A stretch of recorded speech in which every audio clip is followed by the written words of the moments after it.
চলুন এক নজরে জেনে নেওয়া যাক হানিফ পরিবহনের ইতিহাস।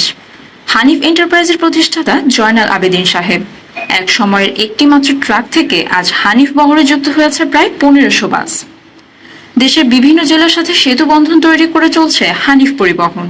তার এলাকায় তিনি ফাদার অফ ট্রান্সপোর্টেশন হিসেবেই পরিচিত।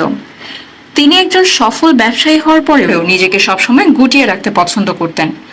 সাভারের আমিন বাজারে একটি মুসলিম ব্যবসায়ী পরিবারে তার জন্ম। 5 ভাইয়ের মধ্যে সবার ছোট ছিলেন জয়নাল আবেদীন সাহেব। মাত্র 14 বছর বয়সে বিয়ে করে লেখাপড়া থেকে ছিটকে পড়েন তিনি। তারপর মাত্র 14,000 টাকায় একটি 3 টনের ট্রাক কিনে ব্যবসায় নামে জয়নাল আবেদীন। পরবর্তীতে সেই ট্রাক বিক্রি করে ঠিকাদারি ব্যবসা থেকে অগ্রিমপ্রাপ্ত 10 লক্ষ টাকা দিয়ে কিনে নেন 2টি হিনো কোচ। তারপর ছোট ছেলে হানিফের নামে যাত্রা শুরু হয় হানিফ এন্টারপ্রাইজের। প্রথম দিকে ঢাকা টু বগুড়া রুটে চলতে শুরু করে হানিফ পরিবহন। এই রুটে সাফল্য ধরে যুক্ত হতে থাকে একের পর এক নতুন রুট। আর সেই ধারাবাহিকতায় আজ হানিফ বহরে যুক্ত হয়েছে প্রায় 1500 বাস। এলাকার মানুষ তাকে ডাকতেন জয়নাল মহাজন নামে। পরিবহন ব্যবসা বাদেও তিনি গড়ে তুলেছিলেন পেট্রোল পাম্প, সিএনজি স্টেশন, পানীয় ও প্রকাশনা ব্যবসা সহ আরো অনেক কিছু। 2020 সালের নভেম্বর মাসে করোনায় আক্রান্ত হয়ে 87 বছর বয়সে তিনি মৃত্যুবরণ করেন। তার জীবদ্দশায় তিনি যেখানেই হাত দিয়েছিলেন সেখানেই তিনি পেয়েছিলেন সফলতা।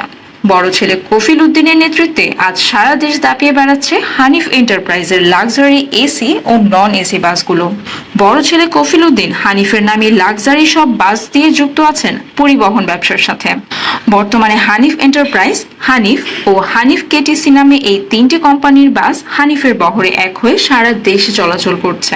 বাংলাদেশের বিভিন্ন জেলা, উপজেলা সহ দেশের আনাচে কানাচে সার্ভিস দিয়ে যাচ্ছে হানিফ পরিবহন। পরিবহন ব্যবসায় হানিফ পরিবহন এক ইতিহাসের নাম, এক সংগ্রামের নাম। জয়নাল আবেদীন সাহেবের উঠে আসার গল্প শুনে অনুপ্রাণিত হবে হাজারো মানুষ। হানিফ পরিবহন যদি তাদের সুনামের ধারাবাহিকতায় ঢাকা সিটিতে আধুনিক গাড়ি এনে সার্ভিস প্রদান করতে সক্ষম হয়, তাহলে ঢাকাবাসী অনেকটাই উপকৃত হবে। সেই প্রত্যাশায় ঢাকার গণপরিবহন।